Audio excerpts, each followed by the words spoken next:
عاملين ايه؟ انا النهارده لسه جايه من المدرسه حالا. بصوا لسه لبس المدرسه. ماما قالت لي انا عامله لك اكله انت بتحبيها جدا.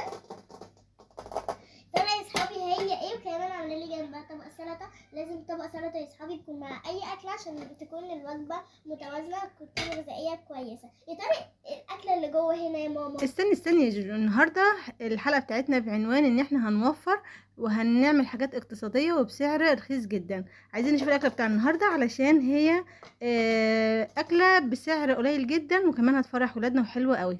يلا يا جوجو، الاكله دي فيها بصل، فيها طماطم، فيها فلفل. ممكن تكون ايه؟ ايه، سلطه تاني؟ السلطه؟ لا، هي بيتحط فيها المكونات دي. ممكن تكون ايه؟ حذري كده. عدس؟ لا. مش عدس يا جوج. انت اخر محاولة. ممكن تكون ايه؟ 1 2 3. خلاص ما اعرفش. طيب حاجة تانية ممكن ايه تكون ايه؟ مكرونه فيها، ما بتبقى فيها برضه الحاجات دي. طب تعالي نشوف كده يا جوجو، ممكن تكون ايه؟ 1 2 3. اوه، حواوشي. انت بتحبي الحواوشي جدا يا جوجو، بس الحواوشي ده بقى يا جوجو حواوشي صيامي، يعني حواوشي ما فيهوش لحمه ولا فيه فراخ ولا فيه اي حاجه. يا ترى عملناه ازاي؟ عملناه بالفول الصويا. عباره عن ايه؟ عباره عن بصل ومعاهم طماطم وفلفل، وبنبل الفول الصويا حوالي كده ربع ساعه بالظبط، وبنضيفهم عليه وبنقلبهم.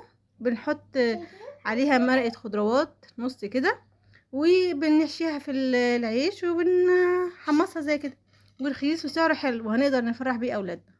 دي يا جوجو كده الاول. استني كده باخد لنا برضه شيبسيه. وبصي في سلطه كمان.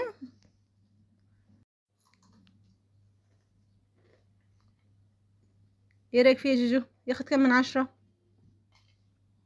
ياخد 10 من 10. طبعا طعم اصحابي حلو قوي، كمان الفلفل عامل له طعم سبايس كده وشكله وطعمه جميل جدا جدا. لازم ان انتوا كمان تجربوا. يعني هنوفر وبحاجات بسيطه، وكمان هناكل اكل صحي، وهنعيش الحياه كام مره؟ مرتين طبعا. مرتين.